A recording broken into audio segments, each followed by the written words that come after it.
This is Agronomy Moment. I'm Wendell Cohen.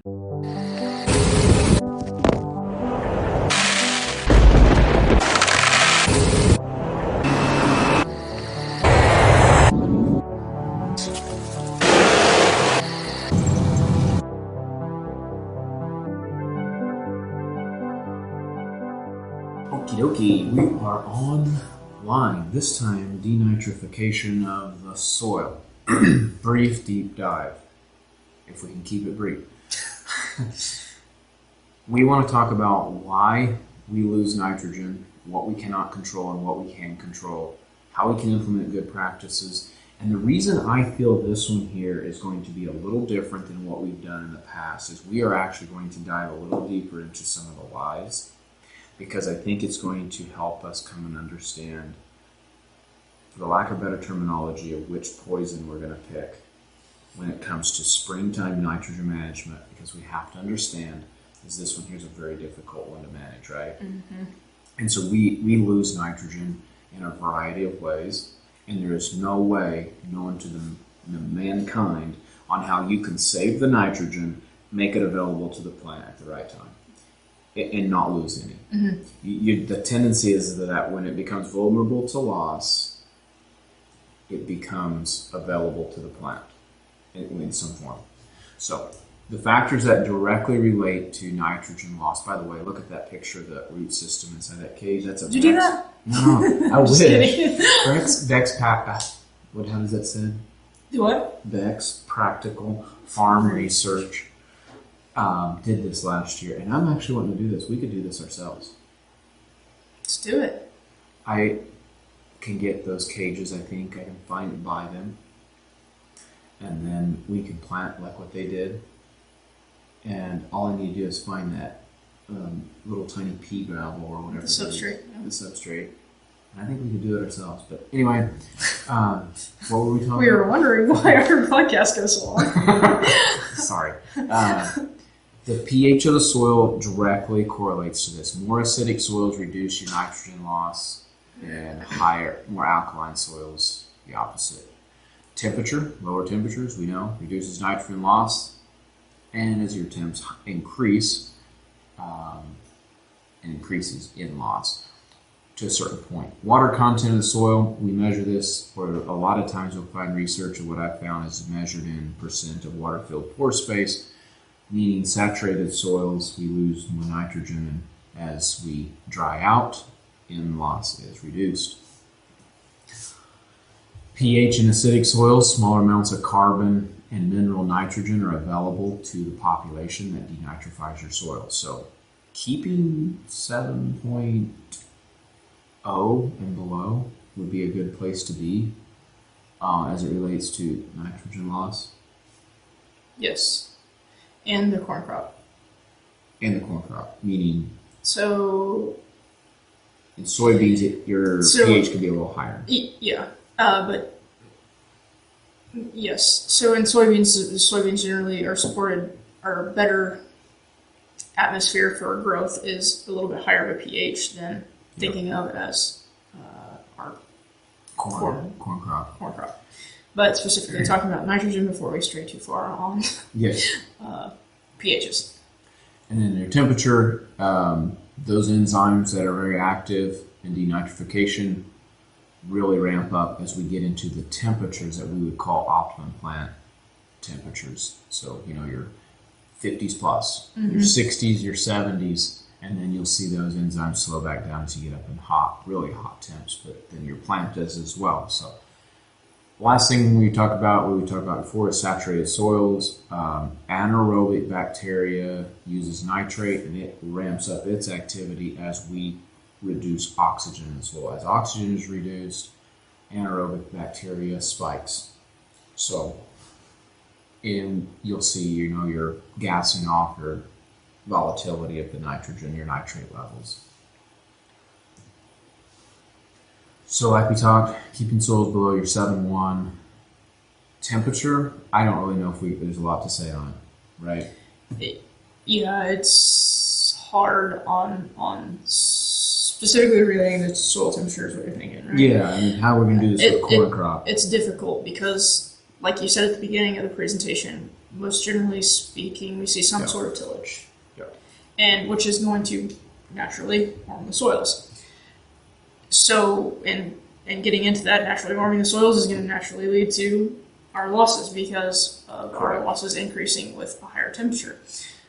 So, kind of hard to, we think about cover crops, the things we do to help our soil temperatures and retain either moisture or that temperature is cover crops and no-till situations. But again, being a dead horse there, we just don't see that as much on the corn rotation.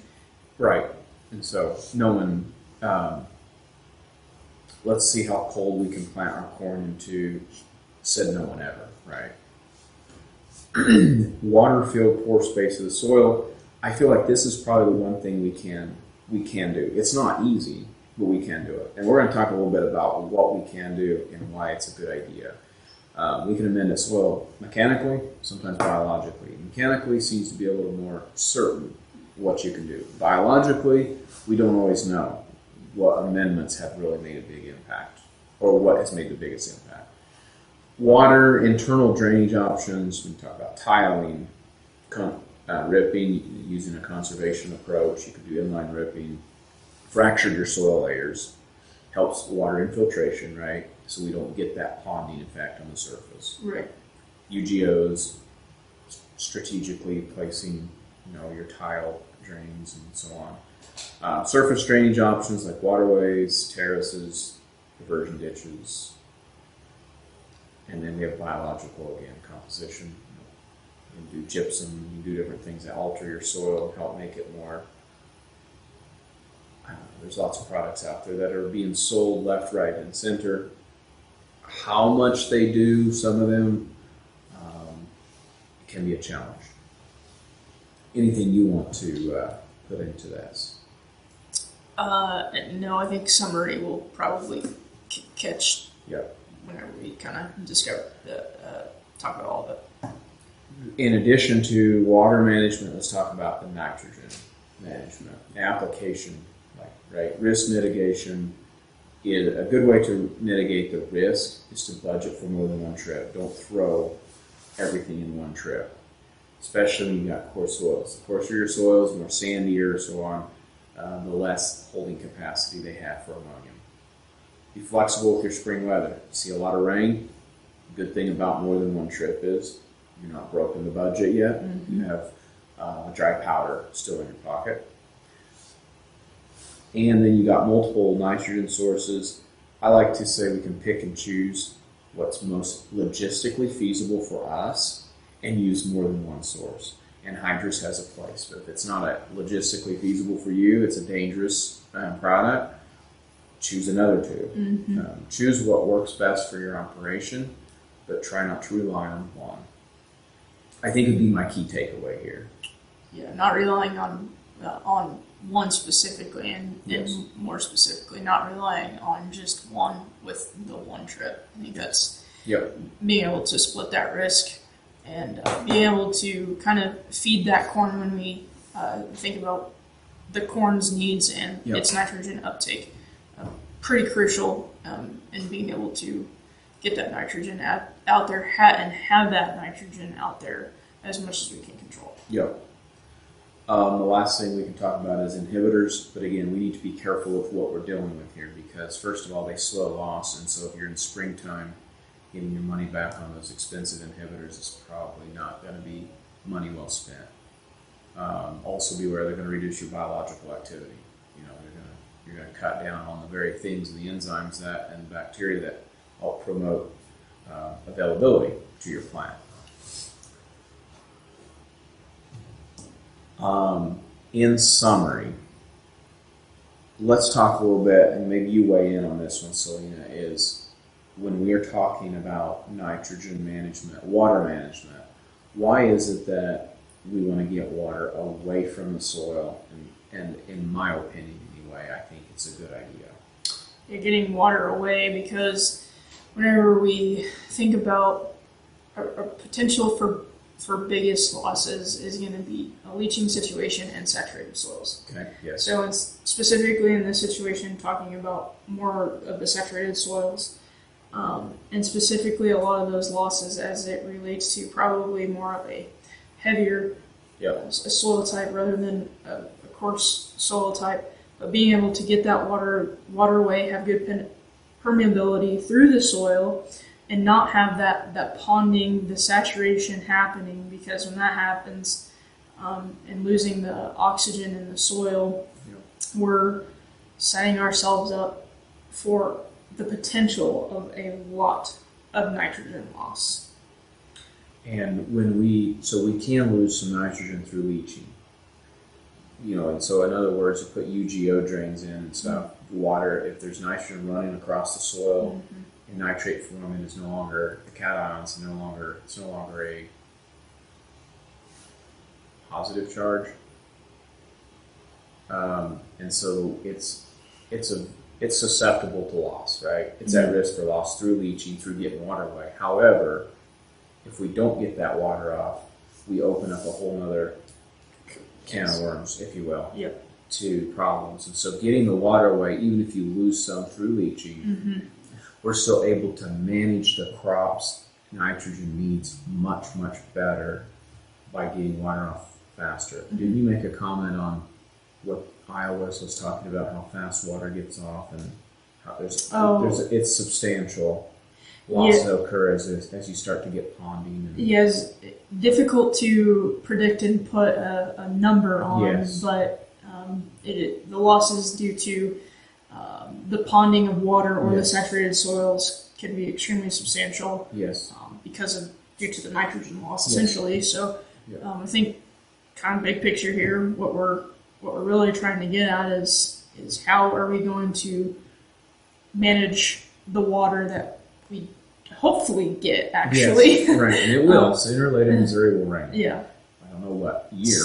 So being able to have those practices in place where we can get the water away to where we're not dealing with an extreme. Yes. We're not dealing with that extreme saturation. Yes. Ponding situations like that, where we're able to capitalize more on our nitrogen management and our nitrogen investment into our corn crop.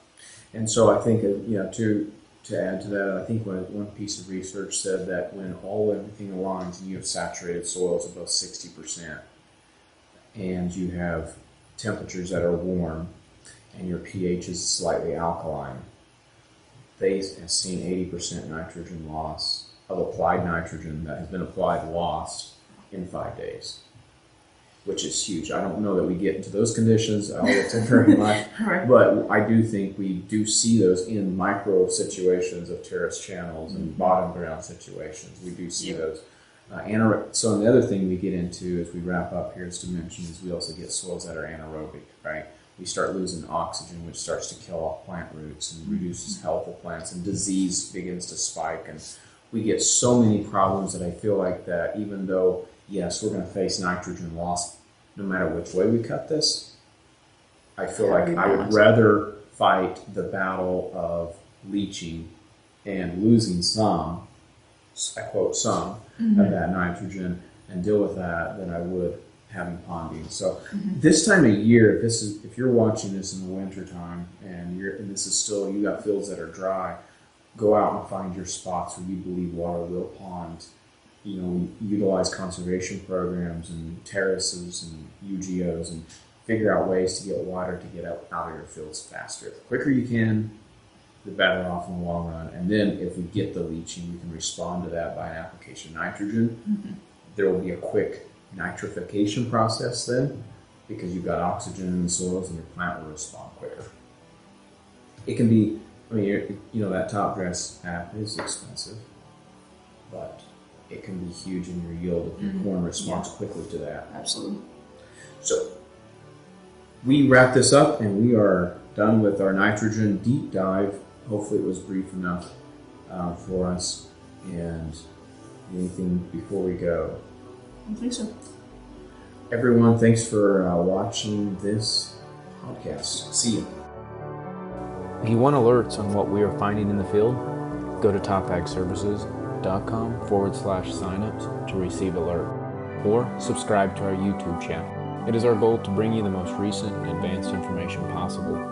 If you have any questions or feedback, feel free to reach out to us anytime. We also ask you that you give us a like and follow our channel wherever you listen to your podcasts or watch these videos. This ultimately helps us reach more people like you.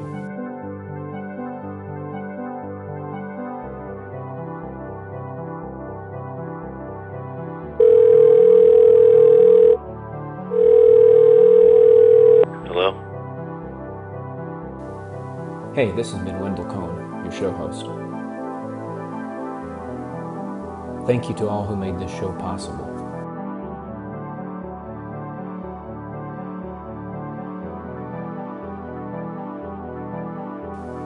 This show is over.